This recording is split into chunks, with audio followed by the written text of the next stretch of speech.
íbamos a hacer guión de entrevista el viernes y no hubo clase porque las 3 tenían COVID, así que no hay guión de entrevista. Bueno, si quieren les cuento yo un poco. No. Y de última vamos preguntando. ¿Querés sentarte vos, Anita? Dale. Así no estás Hay tan- una... ¿Estás bien ahí? Hay una peli Bien, no estás. que, Voy a sacar algo más. que hicimos hace muchos años. Hace muchos años hicimos...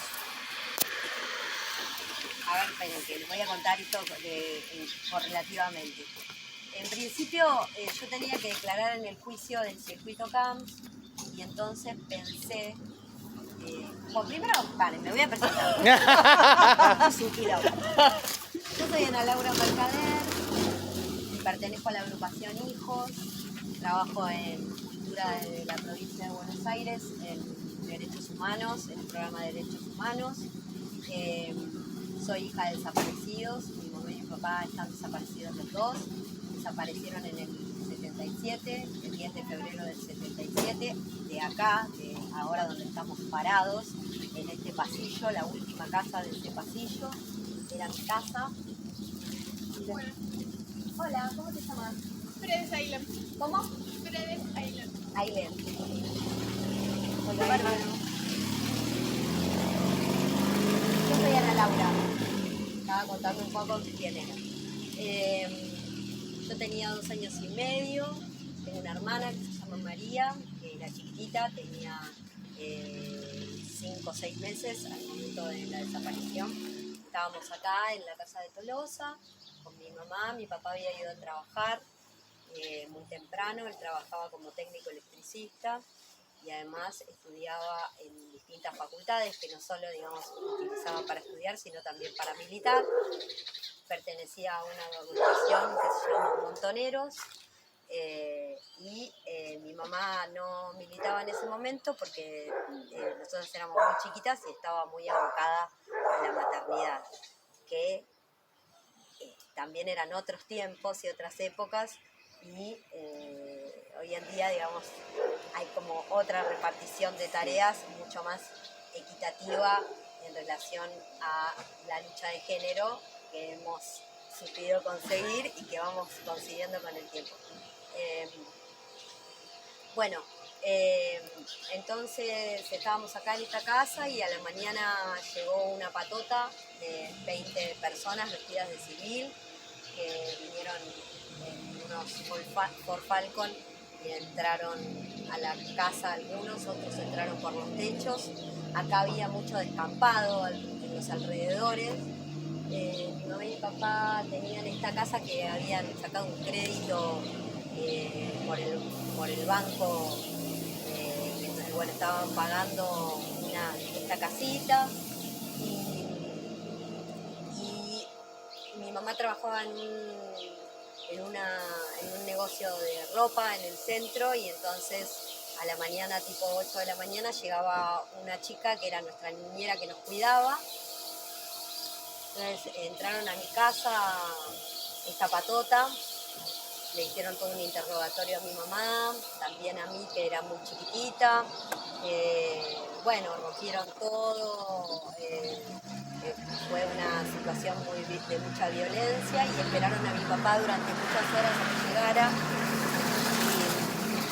Y mi papá se había comprado hacía 15 días una moto, tenía una Gilera, volvió en la moto con un compañero de la agrupación y entonces bueno, ahí cuando mi mamá sintió la moto y ellos entraron, le tiraron una pierna a mi papá y después a él se lo llevaron por un lado y a mi mamá se la llevaron por otro cuando llegó Camps, que era el jefe de la policía acá, y tomó la decisión de que se llevaran a mi mamá también y no a nosotras porque justo llegó el padre de la chica que trabajaba en mi casa, que vivía acá a la vuelta, y preguntó y dijeron, bueno, quédenselas, regálelas, haga lo que quiera con ellas. ¡Qué suerte! Sí. Que ante todo lo terrible. tuve mucha suerte y mi hermana tuvo mucha suerte, entonces fuimos a la casa de la chica esta que vivía acá a 2 cuadras, y entonces mi mamá todo el tiempo les estuvo repitiendo a la chica que trabajaba en casa el teléfono de mi abuela, y entonces ella llamó a mi abuela y mis abuelas vinieron a buscarnos, a mi hermana y a mí. Y a partir de ahí, entonces, mi hermana y yo vivimos con mis abuelas, en la semana con una abuela y los fines de semana con mi otra abuela, que tenían estructuras totalmente diferentes, ideologías totalmente diferentes. Una era conservadora y la otra era anarquista. Con esas abuelas me crié. Esto es lo que quedó de eso.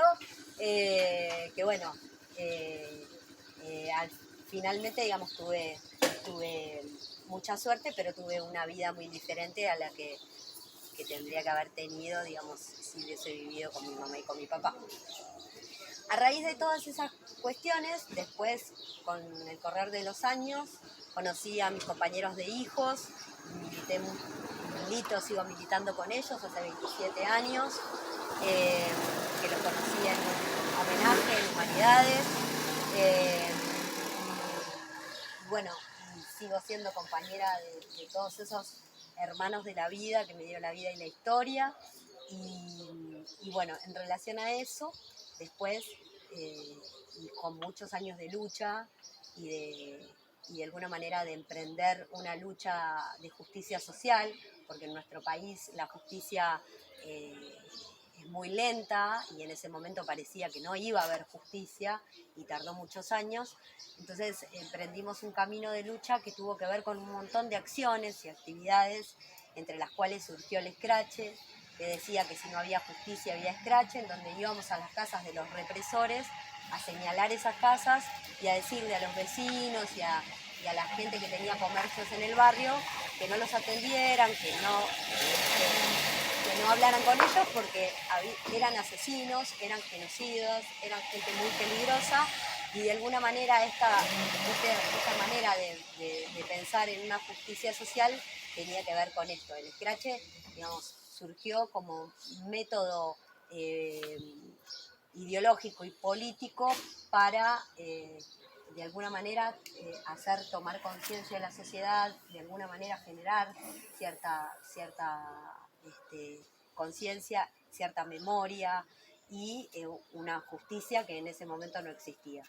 Con el correr de los años y también con decisiones políticas de los gobiernos que fueron pasando, eso se fue creciendo también como política, no solo nuestra, sino de los organismos de derechos humanos y de otras organizaciones sociales y políticas, y eso fue también impulsando o haciendo presión dentro de nuestra sociedad para que se tomaran decisiones políticas que tuviesen que ver con que hubiese una justicia en donde se juzgaran los delitos de lesa humanidad. En materia de derechos humanos hemos ganado mucho territorio y hoy en día nuestro país es como un ejemplo en esos términos, si bien consideramos que la justicia todavía no ha tenido un cierre, porque se juzgó solo el 10%, menos del 10% de los genocidas, y la mayoría murió, digamos, por ser viejos, y otro porcentaje, digamos, está preso en sus casas y no en una cárcel común como debería estarlo.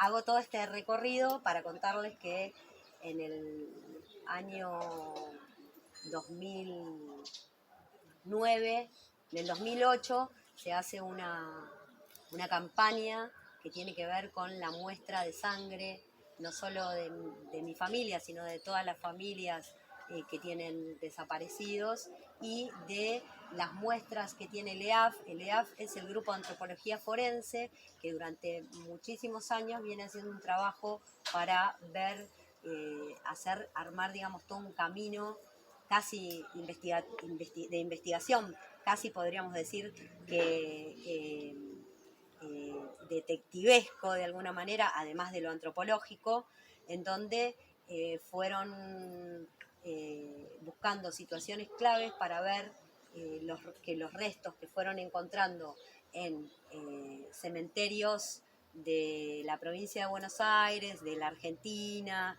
y demás, fueron encontrando restos de cuerpos NN que fueron enterrados por los milicos en dictadura, y entonces ellos, buscando las historias y demás, fueron pudiendo reconocer por medio del ADN a estos restos para devolverlos a sus familias.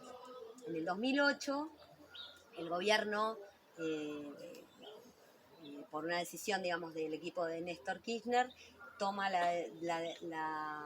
la decisión de armar un convenio con un laboratorio de Estados Unidos que lo que hacía era cotejar y entrelazar todos los datos genéticos que tenían de todas estas muestras, de estos restos recuperados por el equipo de antropología forense, con las muestras sanguíneas de estos familiares.